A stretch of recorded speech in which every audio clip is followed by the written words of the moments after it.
নমস্কার বন্ধুরা, আশা করছি সকলে অনেক ভালো আছো। নতুন একটি রেসিপিতে তোমাদের সকলকে স্বাগত। আজকে আমি বানিয়ে দেখাবো শীতের ফুলকপি আলু দিয়ে রুই মাছের ঝাল।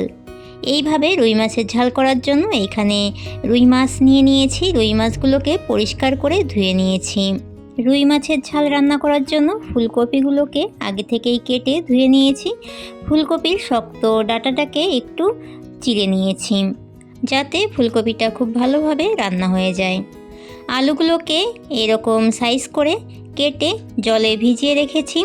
রুই মাছের ঝাল রান্না করার জন্য এখানে ডালের বড়ি নিয়েছি আর নিয়েছি একটা মিডিয়াম সাইজের টমেটো কুচি।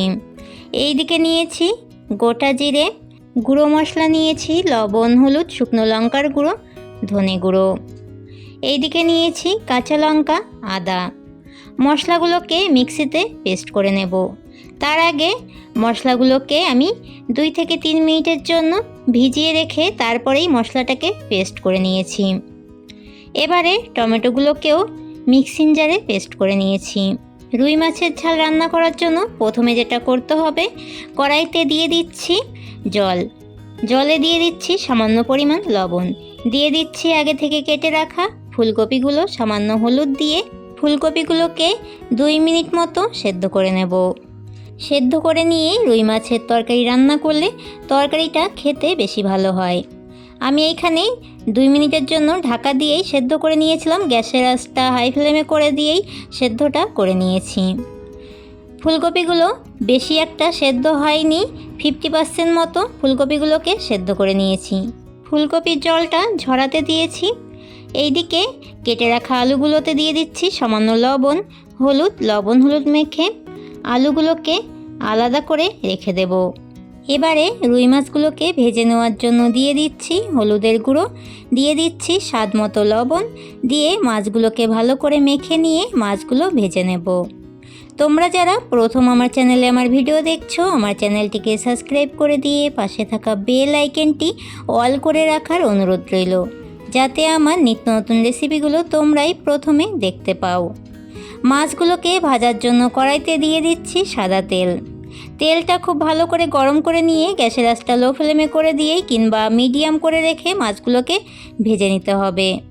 মাছগুলোর এক পাশ ভাজা হয়ে গেলে আর এক পাশ উল্টে দিয়ে মাছগুলোর 2 পাশ ভালো করে ভেজে নিতে হবে।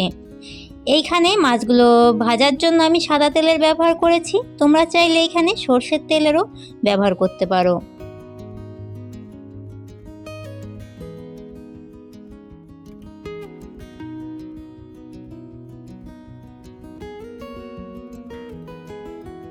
মাছগুলোর 2 পাশ ভালো করে ভেজে নিয়েছি।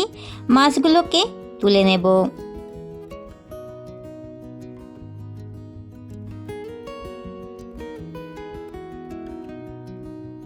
এই একই মাছ ভাজা তেলে ভেজে নেব ফুলকপিগুলোকে।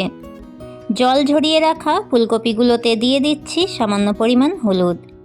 এখানে আমি লবণের ব্যবহার করব না, কেননা লবণ দিয়েই ফুলকপিগুলোকে সেদ্ধ করেছি। ফুলকপিগুলোকে বেশিক্ষণ ধরে ভাজার দরকার নেই। আমি এইখানে 2 মিনিট মতো ফুলকপিগুলোকে ভেজে নিয়েছি। ফুলকপিগুলো ভেজে তুলে নেব। রুই মাছের ঝাল রান্না করার জন্য কড়াইতে দিয়ে দিচ্ছি সর্ষের তেল। তেলটা গরম হয়ে গেছে, ফোড়নে দিয়ে দেব গোটা জিরে। এইখানে তোমরা চাইলে শুকনো লঙ্কা আর তেজপাতার ব্যবহার করতে পারো। আমি এইখানে শুকনো লঙ্কা তেজপাতাটা দিচ্ছি না।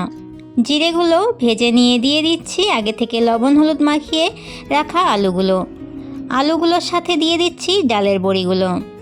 ডালের বড়িগুলো তোমরা চাইলে আলাদাভাবেও ভেজে নিতে পারো। আমি এইখানে আলুর সাথে ডালের বড়িগুলোকে এইভাবে ভেজে নিচ্ছি।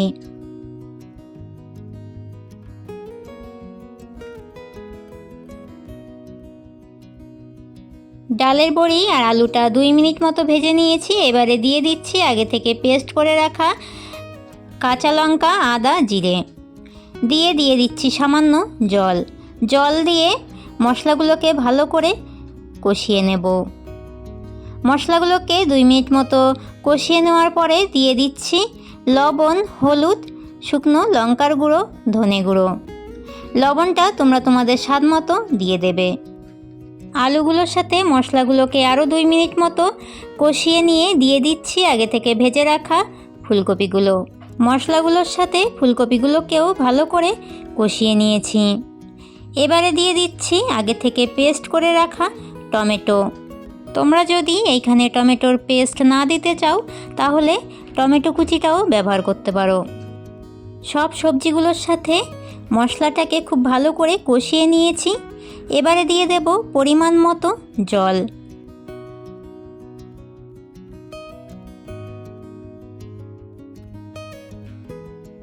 সবজিগুলোকে একটু তাড়াতাড়ি রান্না করার জন্য আমি এইখানে গ্যাসের আঁচটা লো ফ্লেমে করে দিয়ে 2 মিনিটের জন্য ঢাকা দিয়ে দিয়েছিলাম। 2 মিনিট পরে সবজিগুলো সেদ্ধ হয়ে গেছে। এবারে দিয়ে দেব আগে থেকে ভেজে রাখা রুই মাছগুলো। এইভাবেই রুই মাছগুলো দিয়ে দিতে হবে। তরকারিটা নামানোর প্রায় 2 থেকে 1 মিনিট আগেই মাছগুলোকে দিয়ে হালকা নাড়াচাড়া করে নামিয়ে নিলেই শীতের ফুলকপি আলু বড়ি দিয়ে রুই মাছের ঝাল রেসিপিটি হয়ে যায়। নামানোর আগ দিয়ে দেব গোটা গরম মশলা বাটা। তোমরা চাইলে এইখানে গুঁড়ো গরম মশলারও ব্যবহার করতে পারো। গরম মশলা বাটা দিয়ে হালকা নাড়াচাড়া করেই নামিয়ে নেব। তোমরাও বাড়িতে এইভাবে শীতের সবজি দিয়ে রুই মাছ রান্না করবে। এইভাবে রুই মাছের রেসিপিটি খেতে অনেক ভালো হয়েছিল।